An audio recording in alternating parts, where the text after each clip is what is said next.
Video viral memperlihatkan pasukan pengamanan presiden atau Pas-Pampres terjatuh saat mengawal Presiden Joko Widodo. Diduga peristiwa itu terjadi saat Jokowi melakukan kunjungan kerja di Jawa Barat. Dikutip dari Kompas.com, Jokowi meresmikan bendungan Lewi Keris di Kabupaten Ciamis pada Kamis 29 Agustus.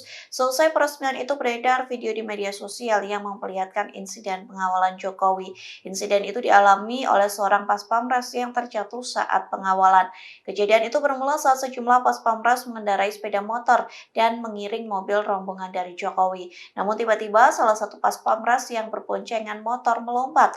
Beruntungnya motor itu melaju dalam kecepatan rendah karena disebut akan tiba di tujuan.